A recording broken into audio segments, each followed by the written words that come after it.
Lesson 11 matter and water. Matter and 11 water, इस chapter में हम पिछली वीडियो में देखे थे कि कोई भी मैटर जो होता है वो एटम से मिलके बना होता है और मॉलिक्यूल से, और एटम जो होता है उसकी सबसे छोटी यूनिट होती है। तो यानी कोई भी मैटर पहले किससे मिलके बनेगा, एटम से, फिर वो उस एटम से क्या बनेगा, मॉलिक्यूल्स का फॉर्मेशन होगा और फिर हमें मैटर मिलेगा।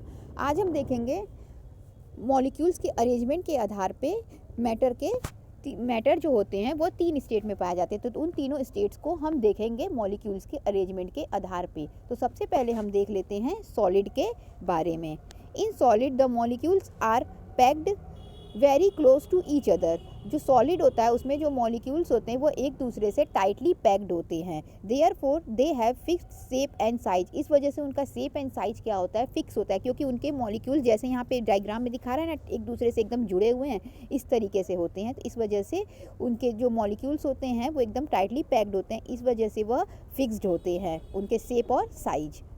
Solid differ greatly in their nature. Solid जो है अपने प्राकृतिक में काफ़ी अंतर पाया जाता है। Some solids like stone and diamond are very hard. कुछ सॉलिड जैसे कि स्टोन और डायमंड काफ़ी हार्ड होते हैं। Solid like cotton, cloth and paper. Solid जैसे कि कपड़े हो गए और पेपर हो गए, ये सॉफ्ट होते हैं। तो हार्ड सॉलिड क्या हो जाएगा, स्टोन, डायमंड, जो हमें टच करने में हार्ड लगे वो हार्ड सॉलिड हो गए, और जो हमें छूने में सॉफ्ट लगेंगे वह सॉफ्ट सॉलिड हो जाएंगे। आगे देखिए लिक्विड। अब हम लिक्विड के अरेंजमेंट को देखते हैं। The molecules in liquid are not so closely pack as in solid and are free to move about. जो मॉलिक्यूल्स होते हैं लिक्विड के वो सॉलिड की अपेक्षा सॉलिड की तरह से टाइटली पैक नहीं होते हैं, बल्कि उससे क्या होता है कि कुछ लूज़ पैक होते हैं, मतलब ये लूज़ होते हैं। जैसा कि उसमें हमने आपको डायग्राम में दिखाया था कि मॉलिक्यूल्स क्या हुए थे, एकदम एक दूसरे में चिपके थे, बल्कि यहाँ पे क्या है, उनके बीच कुछ ना कुछ डिस्टेंस है। इसका मतलब ये सॉलिड की तरह टाइटली पैक्ड नहीं होते हैं। That is why liquid do not have fix shape and size. इसी कारण से लिक्विड का जो शेप एंड साइज होता है वह फिक्स नहीं होता है। As they take the shape of their container, तो इसलिए उनको जिस बर्तन में रखा जाता है वह उसका शेप ले लेते हैं। दे कैन फ्लो ईजली, और इसी की वजह से ये आसानी से बहते हैं। Gases do not have fix shape and size. आइए अब गैस देखते हैं। Gases do not have fix shape and fill all available space because their molecules are very loosely packed. जो मॉलिक्यूल्स होते हैं गैस के वो एकदम लूज होते हैं, यानी अगर ये मान लेते हैं कोई गैस है तो इसके जो मॉलिक्यूल्स हैं यहाँ होंगे, कुछ यहाँ होंगे, मतलब बहुत ज़्यादा दूरी पर होते हैं। तो इसी कारण क्या होता है कि इनको जितनी भी स्पेस मिलती है उस पूरे स्पेस को कवर कर लेते हैं, और साथ ही साथ ये इतने लूज पैक होते हैं कि जितनी भी स्पेस मिलेगी उसको पूरे स्पेस को कवर कर लेंगे। इंटरचेंज ऑफ स्टेट्स किस तरीके से इंटरचेंज होते हैं, चलिए देख लेते हैं। The 3 state of matter are interchangeable in some substance. कुछ सबस्टेंसेस में जो तीनों स्टेट होते हैं मैटर के वो आपस में बदलते हैं। These substances can change from one two another. ये सभी स्टेट जो होते हैं, तीनों स्टेट, सॉलिड से लिक्विड, लिक्विड से गैस, फिर गैस से सॉलिड, ये तीनों इसी को क्या कहेंगे, इंटरचेंज कहेंगे, यानी चेंज होना, इंटरचेंज होना यानी एक दूसरे में बदलना। ये एक स्टेट से दूसरे स्टेट में बदलते हैं, जैसे सॉलिड गैस में बदल जाए, गैस किस में बदल जाए, लिक्विड में बदल जाए, इस तरीके से ये चेंज होते हैं। तो अभी हम आगे देखेंगे ये किस तरीके से होता है। But not all substance can change their states, लेकिन सभी सबस्टेंस अपना स्टेट चेंज नहीं करते। The change of state of matter occurs because of temperature change. और ये किसकी वजह से होता है, स्टेट में चेंज होता है वह टेम्परेचर में चेंज होने की वजह से। यदि तापमान में चेंजिंग होगा तो ही किसी भी स्टेट में चेंज होगा, कुछ सबस्टेंस के मैटर में, स्टेट ऑफ मैटर में चेंज होगा।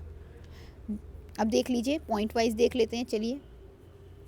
When a solid is heated और इट्स टेम्परेचर इज इंक्रीज। जब किसी सॉलिड को गर्म किया जाए या उसके टेम्परेचर को, तापमान को बढ़ाया जाए, मतलब उसको गर्म किया जाए, it change into its liquid form, तो क्या होगा, वह लिक्विड में बदल जाएगा। This process is called melting. इस प्रोसेस को क्या कहेंगे, मेल्टिंग। मेल्टिंग मतलब क्या होता है, गलना। क्या होता है, बर्फ़ को जब हम फ्रिज से निकाल के बाहर गर्मियों में बाहर रख देते हैं तो वो क्या हो जाता है, रूम टेम्परेचर पे आ जाएगा, तो धीरे धीरे क्या होने लगता है, वह गलने लगता है। तो इस तरीके से टेम्परेचर जो है वह इंक्रीज़ करता है और सॉलिड जो है वह गल जाता है। When a liquid is heated और इट्स टेम्परेचर इज इंक्रीड, जब लिक्विड को गर्म किया जाए या उसके टेम्परेचर को बढ़ाया जाए, इट्स चेंज इनटू गैस, तो क्या होता है, वह लिक्विड को जब टेम्परेचर बढ़ाएंगे तो किस में चेंज हो जाएगा, वह गैस में चेंज हो जाएगा।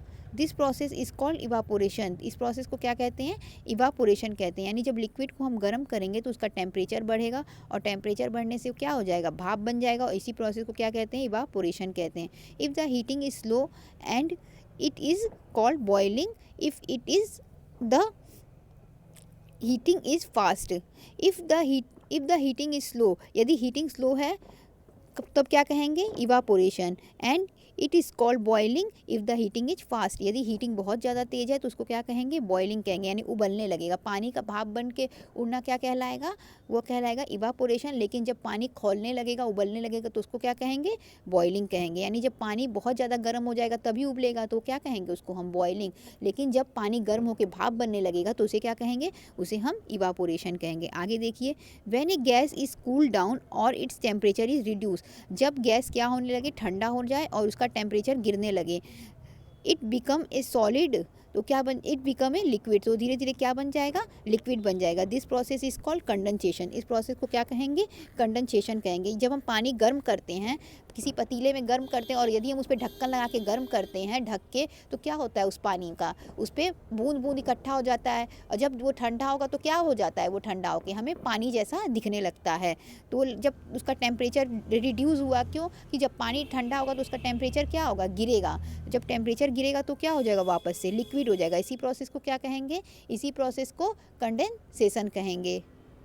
When a liquid is cooled down और its temperature is reduced, जब लिक्विड ठंडा हो जाता है या उसका टेम्परेचर गिर जाता है, इट बिकम्स अ सॉलिड, तो वो क्या हो जाता है, सॉलिड हो जाता है। जब गैस ठंडा होगा तो क्या बनाएगा, लिक्विड, लेकिन जब लिक्विड ठंडा होगा तो क्या बनाएगा, वो बनाएगा सॉलिड, और सॉलिड हो जाएगा तो इसका जब लिक्विड ठंडा होगा तो क्या होगा, जब हम पानी को जब हम फ्रिज में रखते हैं तो क्या हो जाता है, वो ठंडा हो जाता है, जम जाता है, तो क्या हो जाता है, फ्रीजिंग हो जाता है वहाँ पे।